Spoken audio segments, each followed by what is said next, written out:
여러분 찬양에 감사를 드립니다. 오늘이 사순절 5번째 주일입니다. 오늘 사순절 주님의 고난을 묵상하면서 여러분 고난의 신비 가운데 하나님의 능력을 구하는 여러분들에게 오늘 이 아침에도 주님의 크신 위로와 은총과 축복이 가득하시기를 축원드립니다.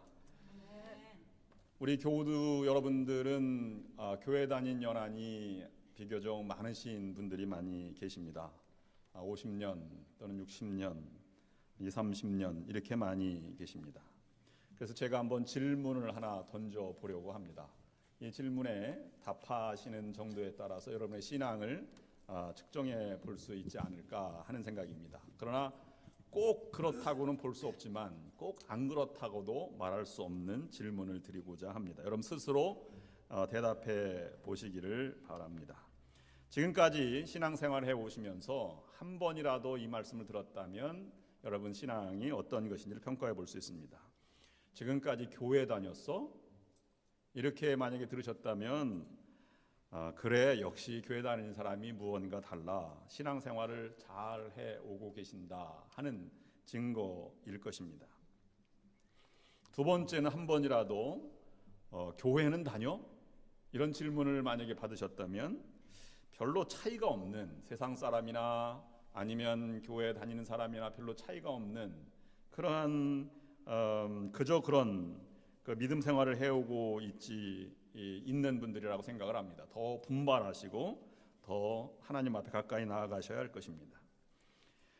세 번째, 이런 질문을 받으셨다면 이것이 심각한데요. 내가 교인이야? 라는 말을 한 번이라도 들었다면 여러분 회개하시기를 바랍니다. 왜냐하면 교인의 모습이 아니었기 때문일 것입니다. 우리 상황 한국인연합감리교회 다니는 사람은 달라. 역시 달라.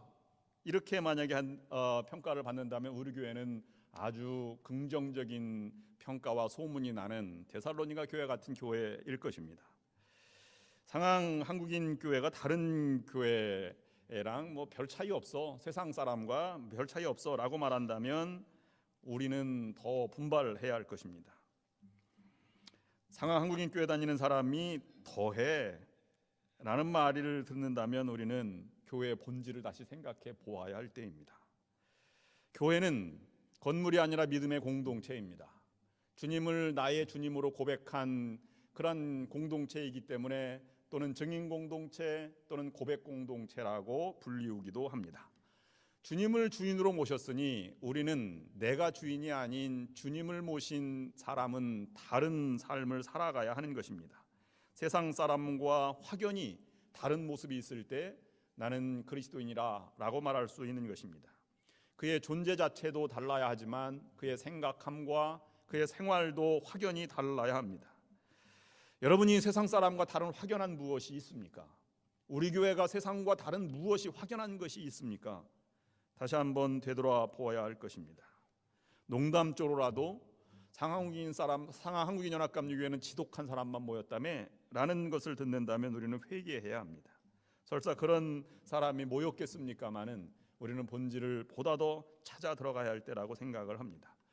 사람도 마찬가지요, 어떤 조직도 마찬가지요, 교회도 마찬가지입니다. 가고 싶은 교회, 만나고 싶은 사람이 있고 정이 가는 사람이 있고 힘이 되는 사람이 있고 힘이 되는 교회가 있습니다. 여러분들이 그리고 우리 교회가 만나면 만날수록 정이 들고 또 보고 싶어 하는 그러한 사람이 되었으면 좋겠습니다. 하나님을 만나러 가면 갈수록 하나님의 마음에 드는 성도가 되었으면 좋겠습니다. 만나면 만날수록 정이 가는 사람이 어떤 사람일까요? 아마 세상 사람과는 다르게 정이 살아가는 사람이 정이 가는 사람일 것입니다. 어느 어려운 순간이 찾아와도 배려하고 하나님 앞에 진실하려고 노력하며 사람 사이의 관계에서도 온화하고 또 경청하며 칭찬과 변호를 해주고 진실한 사람일 것입니다. 그런 사람이 내 편, 내 형편을 알아주는 사람이라고 한다면 정이 가지 않을 수가 있겠습니까? 그에게 의지하고 싶고 힘이 되어주는 사람일 것입니다. 이런 사람이 다른 사람을 옳은 길로 인도하고 또 그를 의지하고 싶어하는 거목 또는 버팀목이 되게 하는 것입니다. 분명한 것은 우리가 역사를 만들고 창조하는 것이 아닙니다. 하나님이 역사의 주인이시고 또 창조자이실 뿐만 아니라 내 삶의 주인이시고 나를 새롭게 창조하시는 분이십니다. 우리가 늘 창조의 하나님, 창조의 영이 우리 교회에, 우리 삶 가운데 늘 함께 해야 할 것입니다. 그런 하나님이 위대한 역사를 만들어 가십니다. 그런 하나님이 일하시도록 우리가 할 수 있는 것은 무릎 꿇고 기도하며 하나님의 뜻을 먼저 구하는 것이 그 위대한 역사를 이루어가는 길입니다. 이 위대한 일을 우리가 이루어가는 것이 아닙니다. 우리는 그저 하나님의 도구에 불과합니다. 하나님이 쓰시는 것으로 내어드릴 뿐입니다.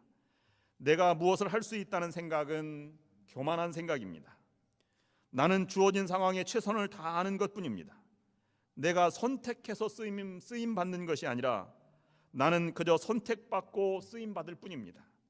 이것을 분명히 하지 않으면 절대로 우리는 다른 사람의 마음을 시원케 해주고 버팀목이 되는 사람이 될 수 없는 것입니다. 보잘것없지만 믿음을 가지고 있다면, 정말로 믿음이 있다면 우리는 정이 가고 만나고 싶어하고 힘이 되는 사람이 될 수 있습니다. 여러분, 역사적으로 그리고 성서적으로 그리고 우리에게 영향을 준 많은 분들을 뒤돌아보면 연약한 분들이 대부분입니다. 그저 상황에 순응하고 이끌려가는 것 같은 그런 모습으로 살아가는 분들도 많이 계십니다. 여러분, 어머니를 한번 생각해 보시면 그렇습니다. 도대체 저런 마음으로 왜 저렇게 살아가시지? 답답하게, 나도 이해할 수가 없어, 이렇게 생각될 때도 많이 있습니다. 그런 모습 가운데 남는 것이 하나가 있습니다. 그는 그래도 하나님을 믿고 자기의 본분을 다하는 어머니의 모습 속에서 우리는 한 가지 남는 단어가 있습니다. 믿음이라고 하는 것입니다. 보통 사람들과 다르게 우매하리만큼 그렇게 사시는 모습 뒤에 보통 사람과 다르게 하나님을 의지하는 믿음이 있을 때 우리는 그것에 감동을 받고 영향을 받고 우리는 새로운 정이 가고 의지하고 싶은 마음이 드는 것입니다. 버팀목이 되고 또 위로하는 성도는 서로 생활을 격려하고 아픔을 서로 위로하고 또 언제나 자기에게 주어진 일을 최선을 다해 살아나가는 사람입니다. 그런 사람이 가교 역할을 하고 하나로 묶어갈 수 있는 것입니다.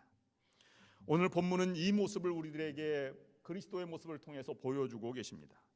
본문은 최후의 만찬을 마가의 다락방에서 끝난 예수님이 제자들과 함께 겟세마네라고 하는 동산으로 올라가시는 마지막 길을 선택해서 가시는 모습을 보여주고 있습니다.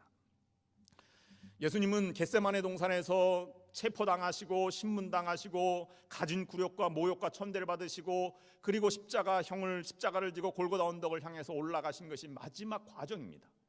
그러니 십자가 지시기 전 내가 자유롭게 선택할 수 있는 마지막 순간에 겟세마네 동산에 스스로 올라가신 모습이 오늘 예수 그리스도의 모습인 것입니다. 즉 자유스러운 행동을 할 수 있는 마지막 순간이었습니다. 그런 모습을 통해서 그의 생애를 정리하고 새로운 길을 선택하는 예수님의 모습 가운데 우리는 우리가 어떻게 하나님을 섬기며 살아갈 것인가 하는 신앙적인 그러한 자세에 대한 교훈을 얻어 볼 수 있습니다. 여러분들에게도 큰 신앙의 지침과 새로운 그런 자세의 모습이 될 수 있기를 간절히 원합니다. 아마 예수님은 30대 초반에 누가복음 3장 23절 말씀에 예수님께서 가르치심을 시작할 때 30세쯤 되었다고 기록한 것을 토대로 해서 성서학자들은 예수님이 십자가에 달려 돌아가실 때가 30대 초반이었을 것이다, 이렇게 보는 것이 정설입니다. 30대가 됐다면 청장년 시기가 시작되는 시기입니다. 그런데 얼마나 열정적으로 살아가셨으면 십자가 위에서 7마디 중 1마디가 다 이루었다, 그렇게 예수님이 말씀하신 것이 아니겠습니까? 얼마나 열정적으로 사신 것입니까? 여러분들도 그런 열정적인 삶을 살아가시는 여러분들이 될 수 있기를 원합니다. 어떤 사람은 또 에덴 동산과 겟세마네 동산을 유비로 비교하면서 설명하기도 합니다. 두 곳은 모두 동산이라고 하는 공통점이 있습니다. 에덴은 모든 것이 갖추어져 있는 동산입니다. 그러나 그것은 타락이요 또는 불순종이요 또는 절망이요 불평의 동산이었습니다. 그러나 겟세마네는 고통이 있는 동산이지만 희망의 동산이요, 순종의 동산이요, 부활의 가능성이 있는 동산이라고 하는 것이 차이점이라고 그렇게 말하기도 합니다. 우리가 사는 이 세상은 에덴 동산 같습니까? 겟세마네 동산 같습니까? 에덴 동산 같은 경우는 극히 만나기 어려울 것입니다. 가급적 겟세마네 동산 같이 날마다 고민이 되어지고 또 고통이 있고 여러 가지 어려움을 만나는, 내일은 정말 일어날 수 있을까 하는 절박한 순간에 살아가는 일들이 얼마나 많이 있는지 모르겠습니다. 그런 고통의 순간, 희망이 끊어진 것 같은 순간에 어떻게 살아야 하는가를 주님은 우리들에게 겟세마네라고 하는 것을 통해서 보여주고 계십니다. 첫 번째로는 예수님은 고통과 근심이 있는 마지막 순간에 스스로 선택한 것은 기도를 선택하였다라는 것입니다. 힘들어도 새는 날개가 무거워도 그것으로 인해 날 수 있는 것입니다. 배는 돛이 무거워도 그것으로 항해하고, 기차는 아무리 화물칸이 무겁고 엔진이 무거워도 그것으로 질주해 나가는 것입니다. 비행기는 아무리 날개가 무거워도 그것을 통해서 날아가는 것입니다. 어떤 사람이 시계의 줄을 너무 힘들게 움직이는 것 같아서 시계줄을 빼버렸습니다. 그러나 시계는 멎고 말았습니다. 성도들이 피곤하고 힘들어도 매일 기도해야 살 수 있는 것입니다. 그 기도의 덕분에 살아가는 것이요, 능력을 얻고 살아가는 것입니다.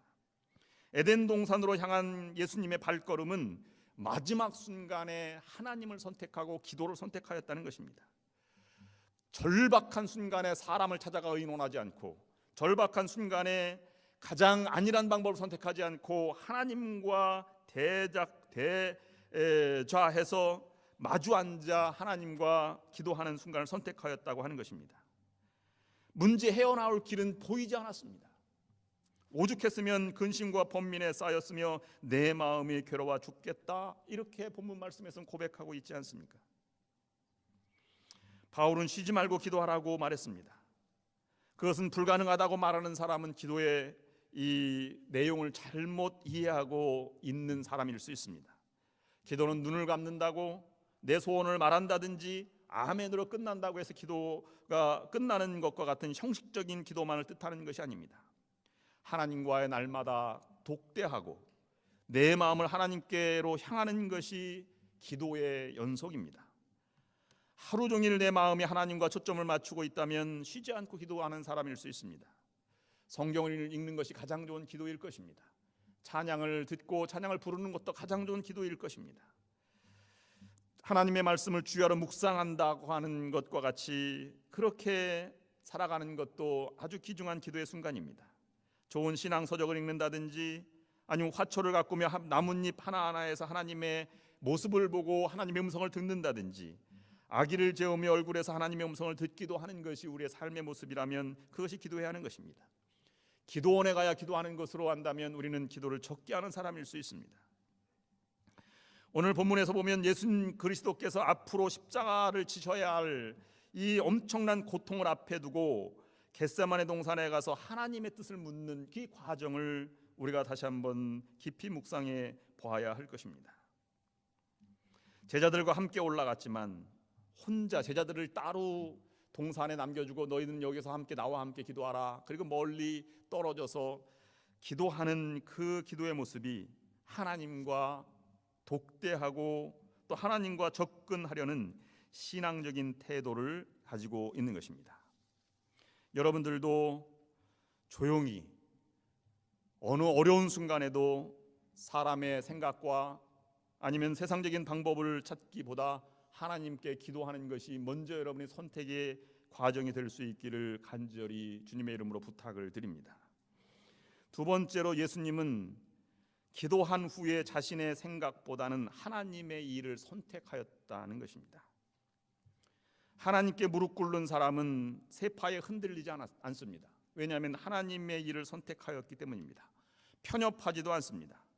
부모님의 마음처럼 그저 안타까워할 뿐이지, 그러나 그것을 품고 더 큰 세계로 나아가게 되는 것입니다. 오늘 여기에 말씀 보면 제자들이 3번 다 그들은 자고 있었다라고 말하고 있습니다. 저들의 눈이 피곤함일러라, 이미 그들은 지쳐 있었을 수도 있습니다. 마지막 순간에 46절 말씀에 보면 그리스도께서 이렇게 말하는 것을 볼 수 있습니다.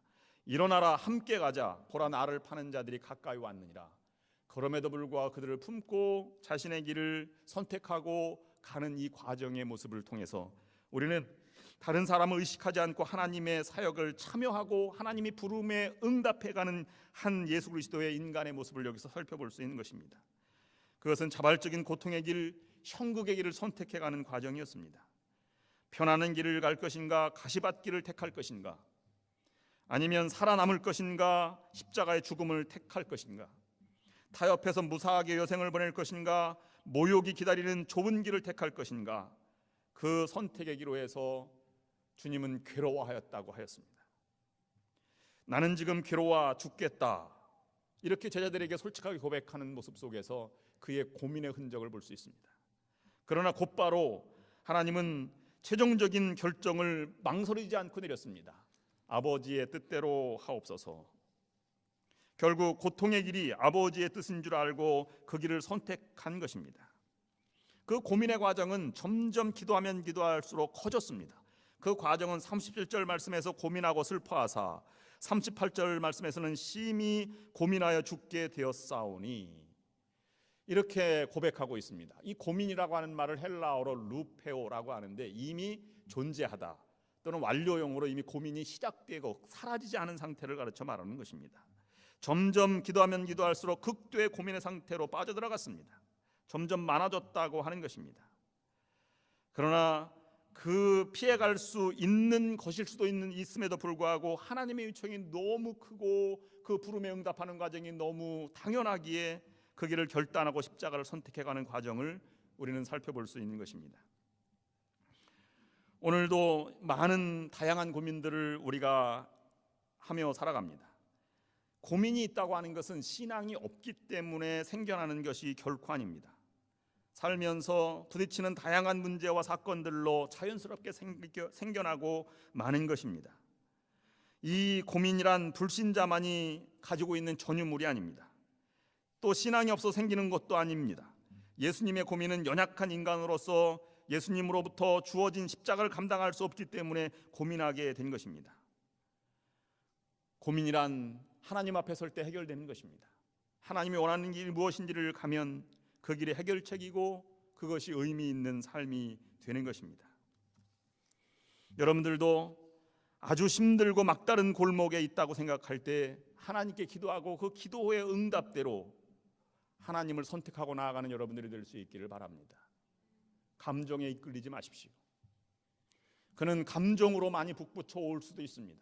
그러나 그것도 뛰어넘었습니다. 무력에 의지하고 싶은 생각도 있었습니다. 53절 말씀에 보면 내가 12형이나 되는 말고의 길을 자른 베드로에게 내 검을 다뤄 내 집에 꽂으라 라고 말하면서 내가 그런 영을 동원할 수 있다고 왜 생각하지 않느냐라고 말하는 것을 보면 그와 같은 것도 동원하지 않았습니다.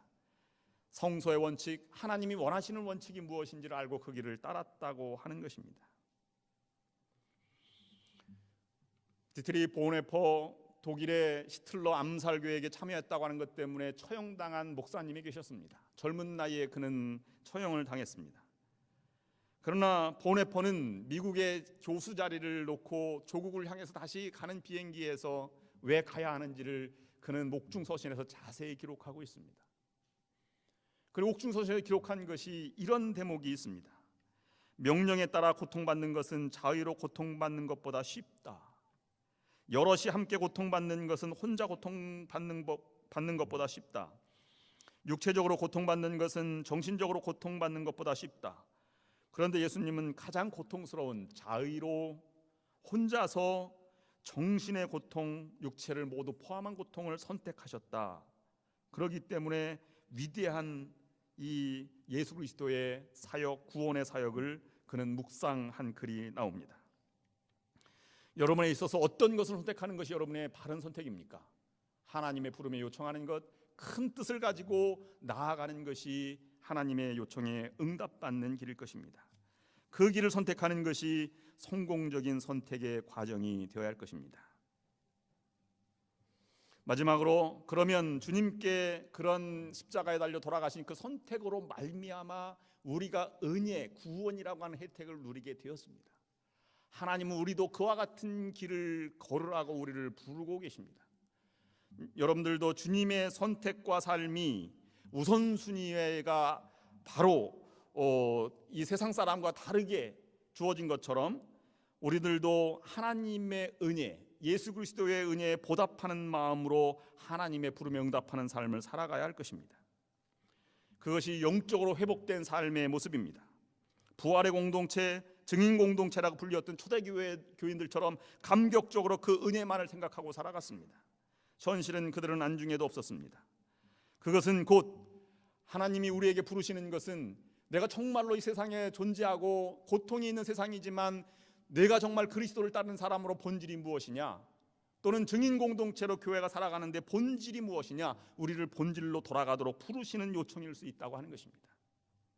그것은 영적인 회복이요, 또는 우리가 예배 공동체, 예배의 회복이라고 말할 수 있습니다. 먼저 우리는 예배를 새롭게 계획하고 이렇게 준비하고 기도하고 있습니다. 아마 부활절 이후로 우리가 새롭게 예배를 감격적인 예배를 드리기를 그렇게 원하고 있습니다. 우리가 우리의 교회의 평생 교인들의 소원은 내 평생 소원 교회 부흥이었습니다. 우리가 이사 올 때부터 우리 교인들의 모든 한 가지 소원이 있다면 이 교회가 꽉 차고 넘치는 것입니다. 정말 하나님께 그렇게 기도를 드리면 하나님이 기도의 응답으로 하나님의 길을 걸으라고 우리를 부르셨다면 이제는 그 사역에 참여하는 것이 중요한 것입니다. 아직도 기도하고 아직도 생각만 하는 것이 아니라 이제는 그 길을 가면 오늘 성가대가 찬양한 것처럼 십자가를 지고 가는 사역에 참여하는 것이 우리의 삶의 모습이 되어야 한다는 것을 우리들에게 말씀해 주고 있습니다. 소원이 소원으로 끝나지 않고 기도가 기도로 끝나지 않으면 우리가 말 이전의 사역에 참여하는 것이 중요한 것입니다. 우리는 무엇보다 중요한 것은 예배와 전도입니다. 영혼 구원에 대한 열정이 아직도 남아있는가? 매주일 전도하고 영혼을 주님께로 인도하는 것이 본래 우리가 그리스도를 부름받은 감격을 가진 우리들의 본질에 충실한 성도일 것입니다. 그런 성도들이 매주일 혼자 늘 예배만 드린다면 우리는 그 예배 드리는 것에 죄스럽게 생각하며 눈물로 기도하고 새롭게 그 결단을 내려야 할 것입니다.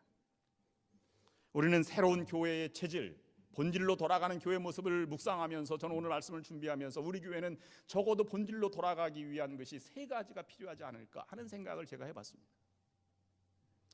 첫 번째로는 우리가 함께 3세대가 함께 모여 공동체를 이루어 가보자 하는 것입니다.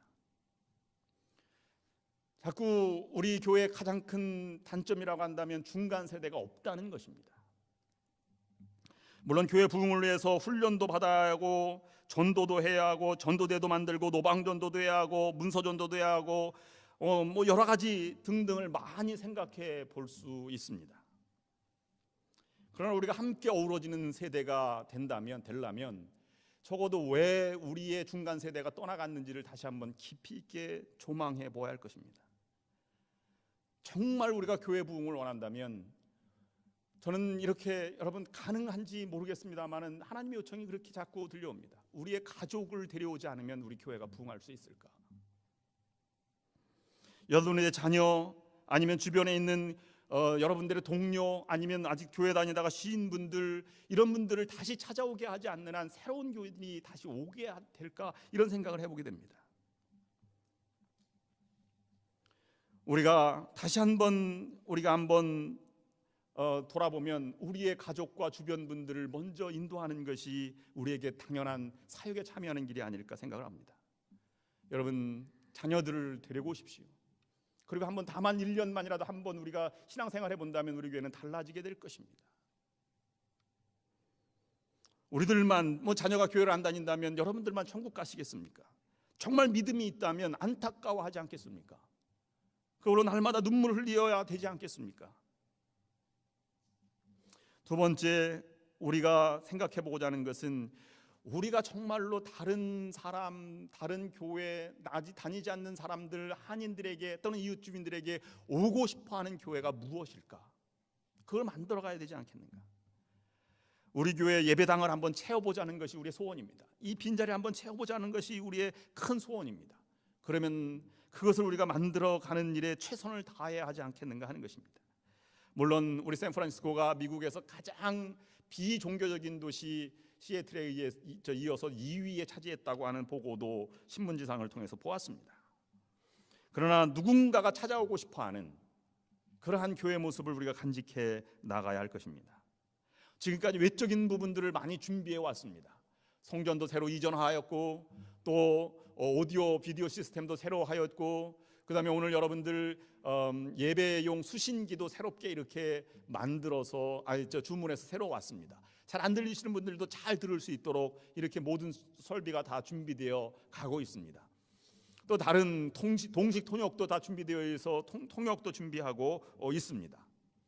그러나 이 모든 것들 이외에 우리가 정말로 자랑할 만한 그런 이 세를 위한 교육 시스템이나 아니면 문화나 아니면 우리가 정말로 다른 사람이 오고 싶어하는 매력적인 무엇인가를 만들어 가야 되지 않겠는가 하는 것입니다.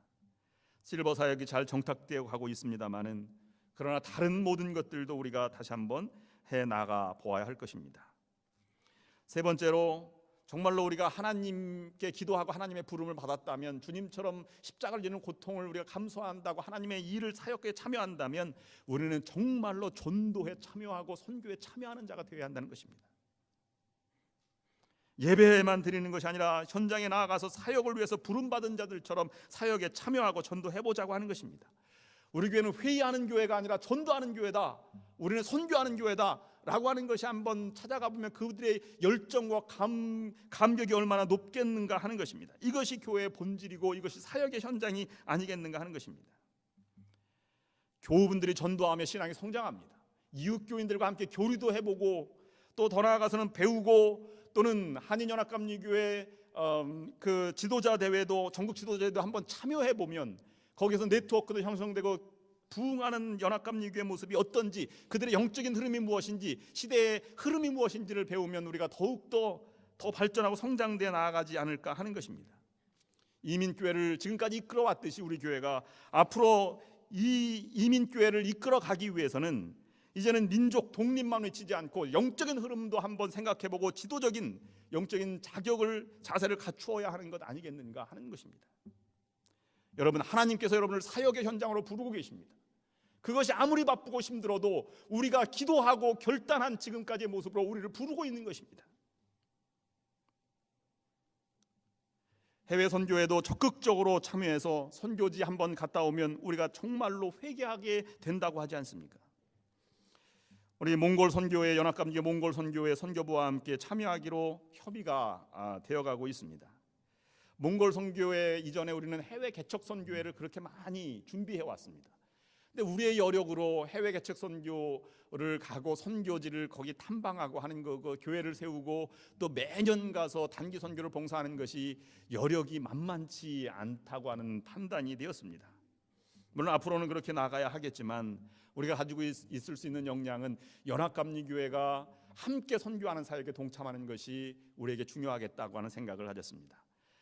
2003년도에 선교 100주년 때 이 몽골 선교회가 한인연합감리교회 선교 GBGM을 통해서 세계 선교부 안에 한인연합감리교회 선교부가 조직이 되어 있는데 그곳에 이제 담당자가 김종성 목사님, 지금은 김종성 목사님 은퇴하고 김명림 목사가 아시아 태평양 담당으로 왔습니다만은 몽골 선교회가 조직되었고 또 남미 선교회가 조직이 되어 있습니다.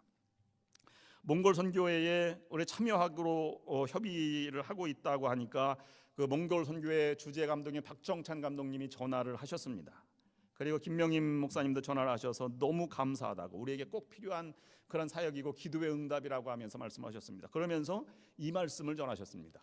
10년 전에 몽골 선교회가 5만 불을 들여서 몽골 비전 센터라고 하는 울란바토르 도심지에 땅을 구입했다고 합니다. 한국의 한국 감리회관이 광화문에 우뚝 선 것처럼 그와 같은 아주 요지입니다. 근데 그 5만 불이 됐는데 지금 10년 동안 흐른 지역에 너무나 많은 발전이 있어서 그 땅 값이 100만 불을 넘어갔다는 것입니다. 근데 몽골은 사회주의 국가입니다. 땅을 임대할 때 목적에 맞지 않는 것 개발하지 않으면 그걸 환수해 가는데요. 그 땅도 살 수 없습니다. 100년을 우리가 임대로 차지하고 또 연장하는 그런 시스템입니다. 그 통보를 이미 받았는데 다시 그것을 조만간 개발하지 않으면 그 땅을 다시 회수해 가겠다고 하는 연락을 받았다는 것입니다. 그 땅을 소련군 주둔지에 있는 땅 위에 거기에서 이제 막사를 통해서 우리가 거기 선교회를 해 나가도록 그렇게 종합 선교센터로 막 활용하는 계획을 하고 있는데 15만 불이 들어간다고 하는 것입니다. 20여 교회가 함께 참여하면서 이것을 추진해가는 그러한 15만 불의 예산을 갑자기 만드는 것에 큰 어려움을 겪고 있다고 하는 것이었습니다. 동참해줘서 너무 감사하다는 얘기를 하였습니다. 이번 8월 달에 그 선교 몽골 지역의 2개 선교센터와 7개 개척교회, 그다음에 그다음에 그 아동이나 아니면 그 호스피스 사역이 진행되어 가고 있습니다. 그것을 탐방하고 비전 센터를 방문하는 것이 8월 중에 있습니다. 여러분들도 함께 참여할 수 있으면 얼마나 좋겠는가 하는 생각을 가져보게 됩니다. 그러기 위해서 우리가 2가지 꼭 짚고 넘어가야 할 것이 있습니다. 첫 번째는 꿈이 있는 교회, 참여하며 사역에 참여하면서 꿈을 키워가는 것이 중요하다고 하는 것입니다. 꿈이 사라지니 우리가 내부적으로 다른 사람의 잘못이 보이고 분쟁이 싸움이 시작되는 것입니다. 소망이 없으면 인내심을 잃어버리게 되기 때문입니다. 이것이 마지막이다 생각하니까 도저히 참지 못하고 얼굴을 붉히는 것이 아니겠습니까? 꿈이 있는 사람은 넓은 아량을 가지고 있습니다. 그것에 참여하고 힘들지만 함께 가는 그런 여력을 가지고 있는 것입니다. 그 다음에 우리가 가지고 있는 열쇠가 중요한 것입니다. 믿음이 있느냐 하는 것입니다. 정말 하나님이 이것을 이루어가고자 하는 교회 부흥을 시킬 수 있는 믿음이 있느냐? 그러면 그것은 실행될 수 있는 것입니다. 하나님을 믿는다면 말입니다. 우리가 참여할 수 있는 것입니다. 오늘 여러분 겟세마네의 기도 가운데 우리가 예수님이 십자가를 지신 것처럼 하나님이 사역의 현장으로 부르는 그런 여러분들에게 다시 한번 요청을 드립니다. 부활은 죽은 자가 다시 살아나는 감격입니다. 질적으로 다른 세계가 펼쳐지는 것입니다. 우리가 정말 하나님을 믿는다면 우리가 새로운 하나님의 세계, 풍성한 세계를 경험하게 될 것입니다. 우리 모두 사역의 현장으로 나아가 하나님의 놀라운 은혜의 세계를 바라보시는 우리 교회와 여러분 모두가 될 수 있기를 주님의 이름으로 축원합니다. 기도하시겠습니다. 하나님 아버지, 예수 그리스도의 겟세마네 기도와 고민과 결단을 우리가 묵상하였습니다. 우리도 기도하며 하나님과 만나며 하나님의 길을 걸어가는 자들이 될 수 있도록 인도하여 주시옵소서. 하나님의 부르심에 응답하는 것이라면 어떠한 것도 고통과 힘든 것도 참고 그것을 통해서 이루고자 하는 하나님의 뜻을 향해 나아가는 우리 교회와 우리 믿음의 성도들이 될 수 있도록 인도하여 주시옵소서. 과연 하나님이 살아계시구나 하는 놀라운 이 하나님의 살아계심을 증거하는 우리 상하 한국인연합감리교회와 우리 성도들이 될 수 있도록 축복하여 주시옵소서. 예수 그리스도의 이름으로 간절히 기도드리옵나이다. 아멘. 다 함께 찬송.